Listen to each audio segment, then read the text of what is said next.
Good evening, students. As we have gone through till yet from the trade to territories, we have found that after the death of Aurangzeb in 1707, how did the expansion of the British Empire took place in India. Till that time, we have gone through more major steps in which we have seen how the Anglo-Marathas war was taking place, and one by one how the Marathas were defeated. Similarly, the defeat of Tipu Sultan finally in the fort of Srirangapatnam.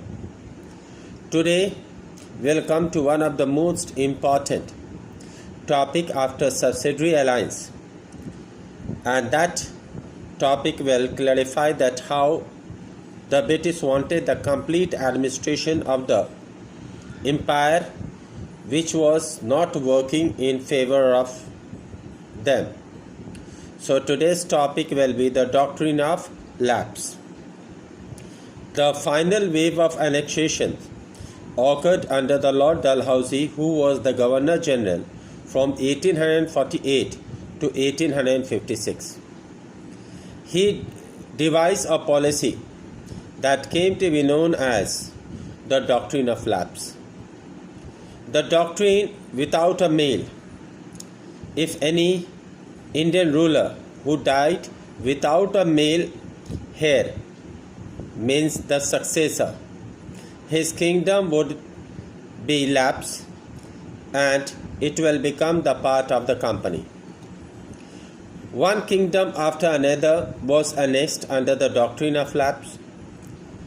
Applying the formula of it, like the state of Satara came under the British in the year 1848, Sambalpur came up in 1850, Udaipur came up in 1852, Nagpur was annexed in 1853, and Jhansi was taken over in the year 1854. Finally, in 1856, company also took over the Awadh, and this time the British had added an argument.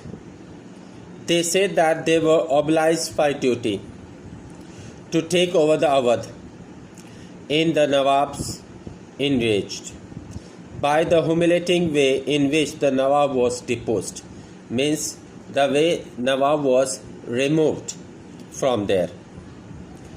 Then, which the Nawab were disposed, the Nawab of Awadh joined the great revolt that broke out in the year of 1857, which will study more broadly a separate topic, a separate chapter regarding this in the revolt of 1857, and once again we will go through that what were the conditions regarding the coming of the doctrine of lapse. Now here the British did not came to an end. They wanted to control over and set up their new administration system. So at that time in India, Warren Hastings was a Governor General who came in 1773 and who was in India till 1785. Was one of the many important figures who played a significant role in expansion, means to take over other Indian territories, indulge in East India Company or under the British Parliament. By his time, the company had acquired power not only in Bengal, but also he took over Bombay and Madras. British territories were broadly divided into administrative units called presidencies. There were 3 presidencies: Bengal, Madras and Bombay. Each was ruled by a governor, and the supreme head of the administration was the Governor General, Warren Hastings. So Warren Hastings, the first Governor General, introduced several administrative reforms, notably in the sphere of justice.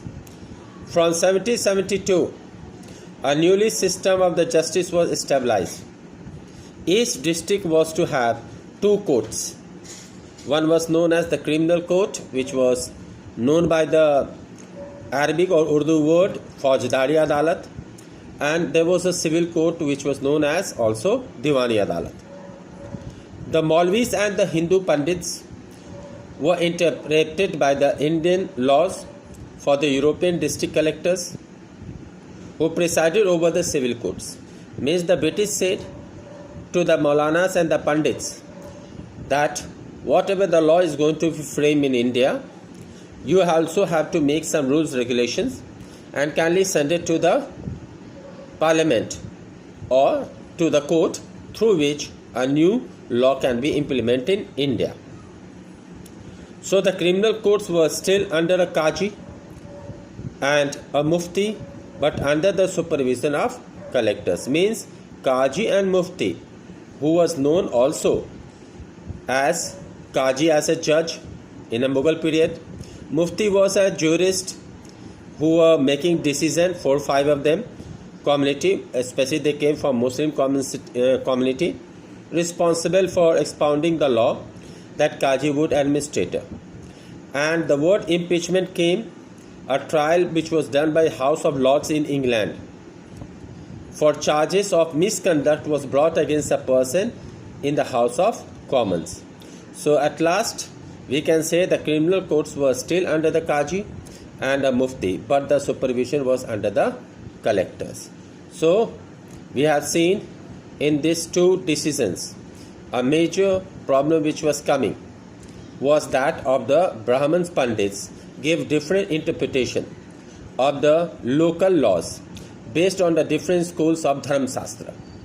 They said according to the Shastra, Rig Veda, Ayurveda, Samveda, Atharvaveda, all this they took it and put it into a law to bring about the uniformity in 1775. 11 Pandits were asked to compile a digest of Hindu law. Remember 11. N.B. Hallett translated this digest into English, and by 1778 a code of Muslim laws was also compiled for the benefits of European judges under the Regulation Act of 1773. A new Supreme Court was established, while the Court of Appeal, like it was known as the Sadar Nizamat Adalat, was also set up in Calcutta. In the next class, we are going to study how the company army came up and started ruling in the country.